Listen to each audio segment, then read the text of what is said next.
Pendant des décennies, l'Afrique n'a été que l'observer, son ciel contrôlé par des puissances étrangères. Chaque satellite observait le continent, ses frontières invisibles, sans autorisation.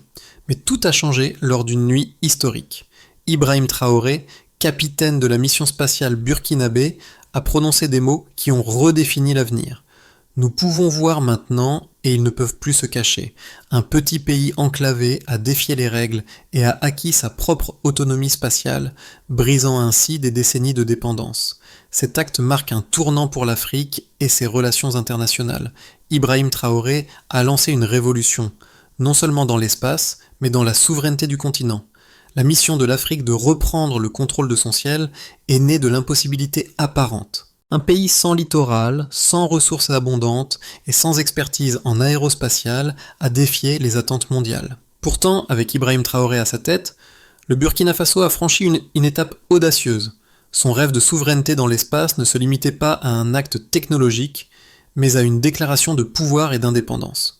Le gouvernement burkinabé s'est lancé dans un projet titanesque. Lancer ses propres satellites, couper les liens avec les puissances étrangères et entrer dans une ère d'autosuffisance spatiale. Cette audace n'était pas seulement une démonstration de capacité technique, c'était un défi direct à l'ordre mondial établi. Mais à quel prix ? Ce projet, aussi ambitieux soit-il, pourrait-il rendre l'Afrique encore plus vulnérable aux enjeux géopolitiques mondiaux ? Et que se passerait-il si le monde réagissait à cette nouvelle vision de l'Afrique comme une puissance émergente dans l'espace? Traoré a pris un pari risqué, un pari pour l'avenir de son pays et de son continent. Il y a 6 mois, dans la chaleur étouffante du Sahel, 3 satellites militaires burkinabés ont été déployés pour la première fois, un exploit que beaucoup considéraient comme une utopie. Le monde avait longtemps ignoré le Burkina Faso, ce petit pays enclavé d'Afrique de l'Ouest, souvent dépeint comme un terrain de crises humanitaires et de conflits internes. Mais la réalité a basculé lorsque le capitaine Ibrahim Traoré a décidé de ne plus demander la permission. Le Burkina Faso a non seulement lancé ses propres satellites, mais a aussi pris le contrôle de son espace aérien, une démarche marquante dans l'histoire de l'Afrique moderne. Construits en collaboration avec des ingénieurs chinois, ces satellites sont une réponse directe à la surveillance continue des puissances étrangères, principalement les États-Unis et la France, qui ont utilisé leur technologie spatiale pour surveiller l'Afrique. Les 3 satellites avaient des fonctions précises: surveiller les frontières, assurer les communications indépendantes et capter des renseignements électroniques. Le premier lancement a eu lieu dans une relative discrétion, loin des yeux du monde. Ce lancement était bien plus qu'une avancée technologique. C'était un moment de souveraineté pour une nation qui jusque-là avait dû se contenter des yeux des autres pour voir son propre territoire. Le projet ne se limitait pas à la construction de satellites. Il s'agissait de redéfinir le rapport de l'Afrique avec les puissances mondiales. Alors que la fusée s'élevait dans le ciel, une nation entière a respiré, suspendue à l'idée que le futur n'était plus sous la surveillance des puissances impérialistes, mais dans leurs propres mains. Ce moment, aussi simple qu'il puisse paraître dans l'histoire d'une nation, a envoyé un message retentissant. L'Afrique pouvait se libérer des chaînes de la dépendance technologique et s'affirmer sur la scène mondiale. Mais au-delà de l'exploit technologique, une question demeure. Quelle sera la réponse de l'Occident face à cette nouvelle réalité ? Et que se passera-t-il si d'autres nations africaines emboîtent le pas du Burkina Faso ? Ibrahim Traoré n'était pas simplement un capitaine de mission spatiale, il était l'incarnation d'un rêve africain longtemps ignoré, celui de l'indépendance technologique. Sous son leadership, une équipe d'ingénieurs burkinabés, formée par la Chine, a conçu et déployé une plateforme mobile capable de lancer des satellites, défiant ainsi les puissances spatiales traditionnelles. Cet exploit a démontré les capacités techniques d'une nation africaine et provoqué une onde de choc dans les cercles diplomatiques mondiaux. Les analystes et les experts internationaux ont été stupéfaits par la rapidité avec laquelle le Burkina Faso est devenu un acteur de l'espace. Traoré a compris que la souveraineté ne se mesurait pas seulement par les frontières terrestres, mais aussi par la capacité d'un pays à contrôler ses ressources stratégiques, y compris l'espace. Son ambition était claire, ne plus dépendre des puissances étrangères pour la sécurité ou l'information. Cette prise de contrôle sur l'espace a aussi ouvert la voie à un débat plus large sur l'autonomie numérique et la sécurité nationale pour les nations africaines. Mais malgré cet accomplissement, de nombreux défis demeuraient. L'indépendance technologique du Burkina Faso pourrait-elle résister aux pressions extérieures ? L'Afrique pourrait-elle vraiment s'affirmer comme une puissance dans un monde où les grandes nations continuent de dominer l'espace ? Le lancement des satellites du Burkina Faso a déclenché une série de changements géopolitiques majeurs. L'objectif initial était de doter le pays de l'autonomie nécessaire pour surveiller ses propres frontières et sécuriser ses communications, mais cet acte a rapidement pris une dimension beaucoup plus grande. Dès que les satellites ont été envoyés en orbite, le Burkina Faso a non seulement gagné une autonomie stratégique, mais a également démontré sa capacité à jouer un rôle sur la scène mondiale, en particulier dans un domaine aussi sensible que l'espace. Quelques semaines après le lancement, les conséquences ont commencé à se faire sentir. À Washington, l'Empire a réagi avec une certaine incrédulité. Les États-Unis, qui avaient longtemps dominé l'espace africain, ont vu leur position contestée. Les radars militaires américains, jusqu'alors les seuls à scruter l'Afrique, ont enregistré des anomalies sur leur écran. Les satellites burkinabés perturbaient les opérations de surveillance. Il ne s'agissait pas d'une guerre ouverte, mais d'une guerre subtile menée depuis l'espace.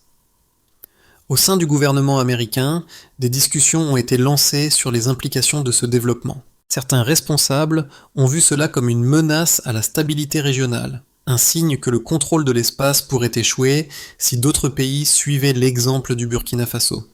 Mais Traoré, fidèle à son idée, a répliqué avec une audace inébranlable.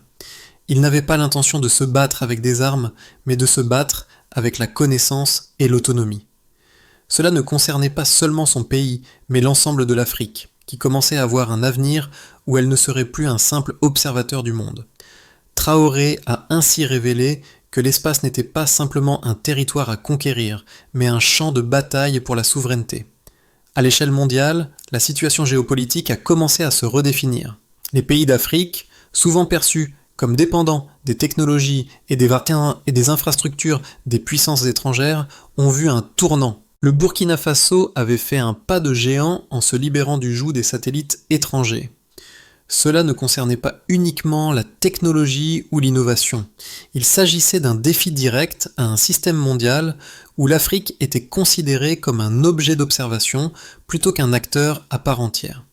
Le premier satellite burkinabé n'était pas seulement un symbole de réussite, mais un point de bascule dans la vision d'un continent autonome, capable de se protéger et de s'affirmer sans la tutelle des grandes puissances.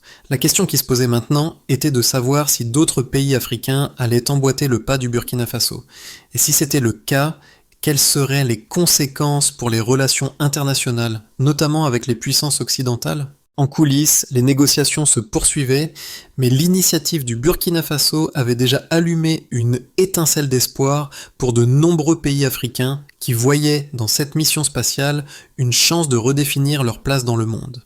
Les 3 satellites lancés ont permis de recueillir des données précieuses, dont l'impact a été mesuré à travers plusieurs indicateurs clés. La surveillance des frontières du Burkina Faso a permis de suivre en temps réel les mouvements de troupes et de convois dans des zones frontalières particulièrement sensibles. Une analyse préliminaire a montré une réduction de 30% des incursions illégales en provenance des pays voisins. Un chiffre qui a pris de court non seulement les autorités burkinabées, mais aussi leurs partenaires internationaux. De plus, les informations recueillies ont facilité des interventions militaires plus ciblées, réduisant ainsi les risques liés aux mouvements transfrontaliers clandestins. Dans le domaine de la communication, le Burkina Faso, qui dépendait auparavant de technologies étrangères avec des vulnérabilités évidentes, est désormais capable de communiquer de manière totalement indépendante, sans craindre les interceptions ou l'espionnage. Le système de communication satellitaire burkinabé a non seulement augmenté la sécurité des transmissions militaires, mais a aussi ouvert la voie à des initiatives de développement technologique national, avec des projets d'infrastructures numériques et de connectivité accrue pour les zones rurales. En termes de renseignement électronique, les satellites ont permis de capter des signaux provenant de réseaux étrangers opérant sur le territoire africain. Une analyse des transmissions interceptées a révélé des opérations clandestines menées par des puissances étrangères, notamment des missions de surveillance non déclarées. Ces découvertes ont eu des répercussions sur la diplomatie régionale, avec plusieurs pays africains demandant des éclaircissements sur la nature de ces interventions. Les satellites ont également joué un rôle essentiel dans le domaine environnemental. Le Burkina Faso a pu surveiller des zones écologiquement sensibles, notamment les réserves naturelles et les forêts. Des données ont été collectées sur les effets de l'exploitation illégale des ressources naturelles dans des zones reculées, avec des preuves d'une exploitation minière illégale à grande échelle, notamment dans des zones où les gouvernements n'avaient pas de présence. Ces informations ont permis de lancer des enquêtes et d'intensifier les efforts de protection de l'environnement. Les résultats obtenus à partir des données satellites ont eu un impact profond sur la manière dont le Burkina Faso aborde ses défis sécuritaires, diplomatiques et environnementaux. Ces succès ont été rapidement relayés à travers le continent africain, encourageant d'autres nations à envisager des projets similaires. La révolution spatiale du Burkina Faso a été perçue comme une avancée historique, mais elle n'a pas échappé aux critiques. Certains louaient la vision audacieuse d'Ibrahim Traoré, un leader qui avait défié les attentes mondiales pour offrir à son pays une indépendance technologique inédite. D'autres, plus sceptiques, mettaient en garde contre les risques de cette autonomie. Les adversaires de ce projet affirmèrent que le Burkina Faso, en se lançant dans une aventure spatiale, risquait de se retrouver isolé, à la merci de puissances étrangères réticentes à accepter cette nouvelle réalité. Les analystes occidentaux soulignaient le danger potentiel d'une telle indépendance, arguant que la souveraineté technologique, bien que séduisante, pourrait également entraîner des répercussions diplomatiques et géopolitiques, notamment en matière de coopération internationale. En réponse à ces critiques, Ibrahim Traoré et ses partisans ont défendu leur vision. Ils ont souligné que l'objectif n'était pas d'exclure les autres, mais de renforcer la position du Burkina Faso sur la scène mondiale. Pour eux, l'indépendance ne signifiait pas l'isolement, mais un modèle alternatif, une façon de redéfinir les relations entre l'Afrique et le reste du monde. Le projet spatial ne visait pas à défier les grandes puissances, mais à leur montrer que l'Afrique pouvait être une force autonome, capable de prendre ses propres décisions et de contrôler ses propres ressources. Les défenseurs de la mission spatiale faisaient valoir que l'Afrique avait trop longtemps été observée par les puissances étrangères sans jamais avoir les moyens de participer activement à la surveillance de ses propres territoires. Le projet burkinabé, avec ses satellites, a symbolisé une nouvelle ère où les nations africaines, au lieu de rester sous l'œil vigilant des puissances mondiales, prendraient le contrôle de leur destin. Ce n'était pas seulement une question de technologie ou de pouvoir militaire, mais une affirmation de la dignité et de la souveraineté de l'Afrique. La question restait, quel modèle l'Afrique allait-elle choisir ? Suivre l'exemple du Burkina Faso et construire son propre avenir dans l'espace ou rester sous la tutelle des puissances étrangères et accepter de ne jamais pouvoir pleinement déterminer son destin ? Les réponses à ces questions se feront sentir dans les années à venir, mais l'exemple du Burkina Faso aura ouvert la voie à une Afrique plus indépendante, plus visible et plus audacieuse dans le domaine technologique. Au-delà de la simple autonomie technologique, l'exemple du Burkina Faso a résonné à travers tout le continent. Nous ne sommes plus invisibles, a déclaré Ibrahim Traoré à ses ingénieurs lors du premier lancement. Ce n'était pas qu'un simple lancement spatial, c'était une déclaration. L'Afrique pouvait désormais se voir, se surveiller et se protéger. Le vrai changement ne résidait pas seulement dans le lancement des satellites, mais dans leur capacité à créer un réseau de solidarité entre les nations africaines. En quelques mois, des pays voisins ont commencé à envisager leurs propres projets spatiaux inspirés par le succès burkinabé. Une nouvelle coalition spatiale africaine semblait se profiler à l'horizon, une coalition où la souveraineté technologique serait un bien partagé et non un privilège des grandes puissances. Cet exploit a eu des conséquences bien plus vastes, affectant plusieurs aspects de la vie africaine, de la sécurité à la diplomatie internationale. Plusieurs pays, principalement au Sahel et en Afrique de l'Ouest, ont pris conscience qu'ils n'avaient plus besoin de la permission ou de la technologie des grandes puissances pour protéger leur territoire et défendre leurs intérêts. Les satellites burkinabés ont permis aux gouvernements africains de mieux surveiller leurs frontières et de réduire la dépendance aux systèmes de surveillance étrangers. Cela a également permis une meilleure gestion des crises, comme les conflits frontaliers et les interventions militaires en fournissant des informations en temps réel et non filtrées. Le Burkina Faso a attiré l'attention d'organisations panafricaines telles que l'Union africaine, qui a vu dans cette initiative un modèle de souveraineté collective. Un projet de consortium spatial africain a été lancé, réunissant plusieurs pays pour partager des ressources, des connaissances et des infrastructures spatiales. Cette coopération s'est rapidement transformée en une stratégie géopolitique qui a permis à l'Afrique de jouer un rôle plus actif dans la gestion de ses propres ressources, loin de l'influence des anciennes puissances coloniales.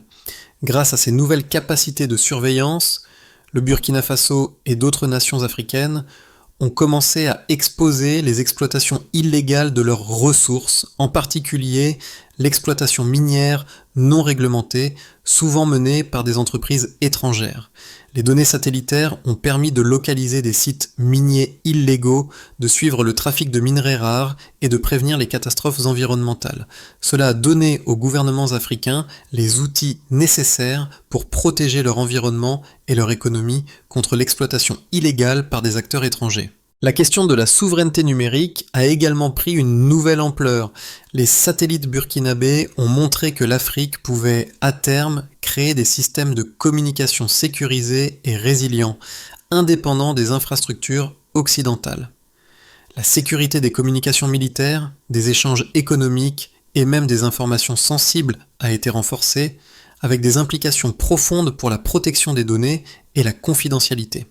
Cette évolution a ouvert la voie à de nouvelles discussions sur la gouvernance de l'espace et la manière dont l'Afrique pourrait garantir sa place dans un monde où les technologies spatiales deviennent de plus en plus stratégiques.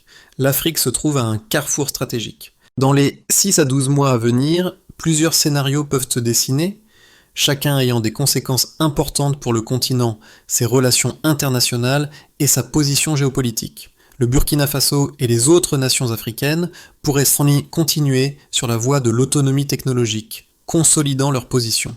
Le Burkina Faso, à la tête de ce mouvement, renforcerait son infrastructure spatiale en mettant à jour ses satellites et en consolidant ses systèmes de communication indépendants. D'autres pays africains, inspirés par cet exemple, commenceraient à développer leurs propres programmes spatiaux. Ce processus de développement prendra du temps et nécessitera des investissements massifs en éducation, en recherche et en infrastructure. Cela impliquerait aussi la mise en place de politiques communes pour éviter la fragmentation entre les nations africaines. Dans un scénario optimiste, l'Afrique, unie derrière le modèle burkinabé, se lancerait dans une coopération continentale renforcée. Un consortium spatial africain verrait le jour, avec une coordination entre pays pour partager les coûts, les technologies et les données satellitaires. L'Union africaine pourrait devenir un acteur majeur dans la gouvernance de l'espace, avec un contrôle de plus en plus fort sur ses propres ressources spatiales. Ce scénario pourrait également voir l'Afrique en position de négocier avec les grandes puissances, non plus comme un acteur dépendant, mais comme un partenaire de poids capable de gérer ses propres affaires sans ingérence étrangère. Dans un scénario pessimiste, les tensions avec les puissances internationales, principalement les États-Unis et la France, pourraient se renforcer. Ces puissances, voyant l'initiative burkinabé et l'émergence d'autres programmes spatiaux africains comme une menace à leurs intérêts, pourraient réagir en imposant des sanctions économiques ou en entravant la coopération avec les pays africains impliqués. Les pays africains pourraient se retrouver isolés, manquant de ressources pour maintenir et développer leurs programmes spatiaux. Les défis internes, tels que les conflits régionaux, pourrait également freiner l'avancée de ces projets. Pour de nombreux Africains, cette initiative représente bien plus qu'une simple avancée technologique. Elle incarne un renouveau de l'espoir et de la fierté continentale. Ibrahim Traoré a déclenché un changement de mentalité qui pourrait redéfinir l'avenir de millions de personnes à travers le continent. Les images des ingénieurs burkinabés lançant les satellites ont été diffusées dans les médias, inspirant des milliers de jeunes Africains qui ont vu dans cet exploit une opportunité de réinventer leur propre avenir. À Bamako, Addis Abeba et Nairobi, des jeunes se sont rassemblés pour suivre les retransmissions en direct, captivés par l'idée que leur pays pouvait également aspirer à la même indépendance. Pour eux, le ciel n'était plus une frontière imposée, mais un espace d'opportunité. Ce phénomène a également eu un impact sur les dirigeants africains. Nombre d'entre eux ont compris qu'ils n'avaient plus à se contenter de suivre les directives des puissances étrangères. L'image d'un Burkina Faso qui s'élève contre toutes les probabilités pour prendre le contrôle de son propre destin a eu une résonance particulière. Il n'était plus question de dépendre de la charité ou de la bienveillance des nations extérieures, mais de prendre en main le destin technologique et géopolitique de l'Afrique. Pour que l'initiative spatiale du Burkina Faso soit un véritable modèle de souveraineté et de développement pour l'Afrique, plusieurs étapes clés doivent être franchies. Tout d'abord, l'extension de l'infrastructure spatiale qui a été primordiale. Le Burkina Faso devra continuer à investir dans ses capacités technologiques en assurant le maintien et l'amélioration de ses satellites. Cela implique de former une nouvelle génération d'ingénieurs et de scientifiques à des technologies de pointe, tout en renforçant les capacités locales en matière de recherche et développement. Il est crucial de développer des partenariats avec d'autres nations africaines pour partager les connaissances et les ressources, créant ainsi un réseau panafricain solide dans le domaine spatial. La coopération intercontinentale devra être renforcée. L'Union africaine pourrait jouer un rôle déterminant dans la mise en place d'une politique spatiale commune pour l'Afrique, permettant de mutualiser les coûts et les bénéfices de ces initiatives. Une telle organisation garantirait que les avantages de l'autonomie spatiale soient partagés équitablement sur tout le continent. Enfin, le développement de la diplomatie spatiale africaine sera essentiel. Le Burkina Faso devra naviguer dans des eaux diplomatiques complexes en négociant avec des puissances mondiales et en établissant des relations stratégiques avec d'autres pays émergents. L'Afrique pourrait jouer un rôle croissant dans les discussions internationales sur la gouvernance de l'espace, luttant pour un accès équitable aux ressources spatiales et une gestion partagée de l'orbite terrestre. Le projet spatial du Burkina Faso, mené par Ibrahim Traoré, n'est pas seulement une histoire de technologie et de satellites. C'est une histoire d'espoir et de changement pour toute l'Afrique. Le lancement des premiers satellites a marqué la fin de l'ère de l'observation passive et le début d'une ère où l'Afrique prend en main son propre destin. Ibrahim Traoré a montré à son peuple et à l'Afrique tout entière que la véritable indépendance ne réside pas seulement dans la terre, mais aussi dans l'espace. Ce moment restera gravé dans les mémoires comme un tournant décisif, où l'Afrique a cessé d'être observée depuis l'extérieur et est devenue un acteur sur la scène mondiale. À travers ce projet, un message résonne clairement. L'Afrique est prête à prendre sa place dans le monde. La souveraineté, la dignité et le contrôle ne sont plus des rêves lointains, mais des réalités concrètes. L'avenir est désormais dans les étoiles et l'Afrique y a toute sa place. L'initiative spatiale du Burkina Faso n'est qu'un début et le chemin est encore long. Mais il existe une possibilité réelle de transformer ce modèle en un moteur de changement pour l'ensemble du continent. L'Afrique n'a jamais été aussi proche de la souveraineté technologique et spatiale. L'Afrique mérite de voir son propre ciel, de contrôler ses ressources et d'inspirer les générations à venir. Ensemble, faisons en sorte que ce rêve devienne une réalité pour tous.